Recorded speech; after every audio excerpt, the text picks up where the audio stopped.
Sur le plateau ovale de votre petit déjeuner ce matin, la 6e journée de Pro D2 et notamment Carcassonne, 3e avant son derby du Languedoc contre Béziers. Et puis nous nous plongerons dans l'ambiance du pôle espoir de Lacanal en région parisienne.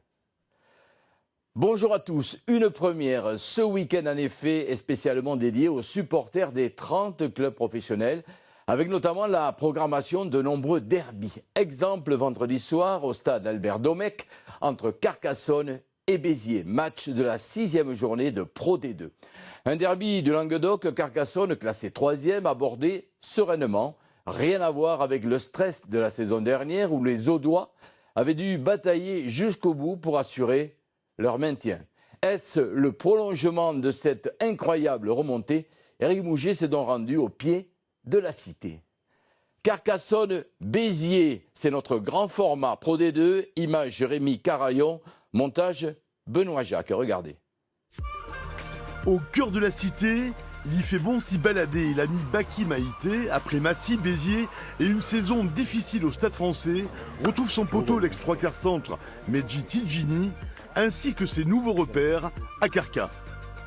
J'ai eu Christian Lavie au téléphone et avant même qu'on parle de sous, d'objectifs et tout, etc., il connaissait ma situation, il sait que j'avais eu une année compliquée l'année d'avant et il m'a parlé de plaisir, de jeu, de rugby et il m'a dit le premier objectif à Carcassonne ce sera de prendre du plaisir et ça m'a parlé tout de suite, quoi. J'ai eu la chance de commencer tard le rugby et de ne pas être trop mâché par ce que je fais et du coup je suis encore frais et dans mon corps et dans ma tête. Ça va être compliqué pour nous et sur le terrain et en tribune, mais on est à Carcassonne et on fera tout pour gagner. Et depuis des années, l'USC compte sur son supporter et mécène numéro 1, Jacques Talmier. Fin gourmet, il nous amène chez le chef Franck Putella, lieu très prisé où fourchette et balle au bal fusionnent. Je pense et je crois que nous sommes sur une lancée du même ordre et j'espère, je ne dis pas que nous ferons mieux que le maintien, mais pourquoi pas. Et oui, pourquoi pas, car le début de saison des Canaries est bien engagé, 3e au classement, ça donne du baume au cœur à la ville et à la région. Le maître d'œuvre de retour, Christian Labitte, a redonné un nouvel éclat aux jeunes et noirs.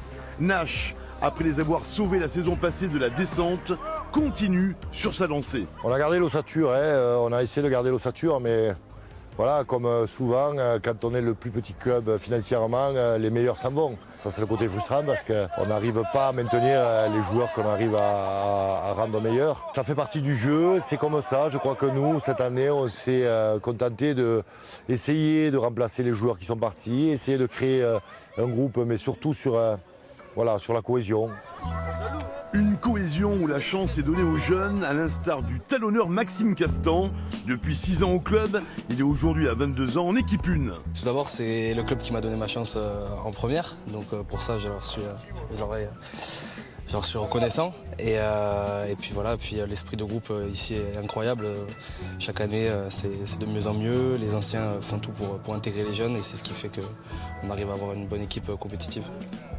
À 35 ans, l'international australien Josh Valentine quitte Béziers et signe à Carca.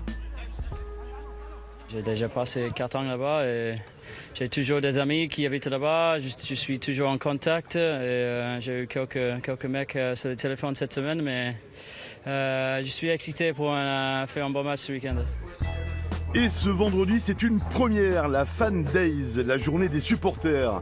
À la cave Dame Carcasse, Christine, fervente supportrice, joue le jeu, un cadrage débordement et le président Calamel aplati.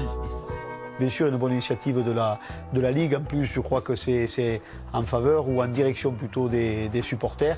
Donc voilà, j'espère que les supporters vont jouer le jeu, vont venir tous demain en jaune et noir. Puis nous, on est tellement contents d'avoir ce derby demain avec un temps magnifique. J'espère le stade plein.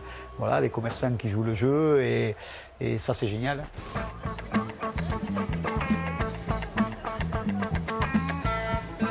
On espère ramener la victoire, ramener les 4 points pour Béziers. Il s'agit, nous, qu'on gagne d'un point, ça nous suffit. Je suis venu voir un match de rugby de haut niveau, j'espère. Aki, SBS.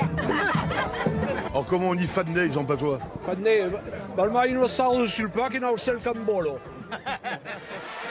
La bataille des supporters en faveur des Biterrois au stade Domecq devant 6000 personnes. Qui va s'honorer de la suprématie régionale? Ça part fort côté Audois. On sent une envie jaune et noire à fleur de peau. Dès la 20e, Benoît Jasmin parfume la ligne d'essai biterroise. Puis un essai de pénalité à la mi-temps. 18-6. Ça sent bon côté USC. C'est dit 18-6 quand même bien à la pause, mais effectivement on est en termes de possession, on est supérieur à eux. On a beaucoup d'occasions de marque proche des lignes. Voilà, il faut qu'on soit un peu plus consistant quand on est proche des lignes pour pouvoir engranger un maximum de points. Les Templiers audois sévissent en seconde période. 45e, l'Irlandais Steven McMahon s'offre une balade. Il trompe les Héroltais, s'ouvrant le chemin du 3e essai de l'USC.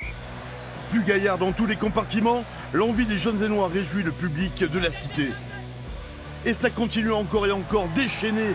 Les garçons de l'Habit, Serron et Cidre sont sur leur nuage survolant ce derby. Louis Marou va au bout, 35-13 en faveur de l'USC. Le 6e et dernier essai signé Tago Tago. L'USC est inarrêtable à Domecq, Carca 47, Béziers 13. Il faut souvent arrêter de se cacher et de dire que c'est toujours nous qui faisons un mauvais match. Eux, ils en ont fait un très bon. Bravo à eux. Je crois que ce soir, ils ont joué, ils ont donné du plaisir aux gens qui sont venus, nombreux. On a marqué beaucoup d'essais, on aurait pu en marquer d'autres.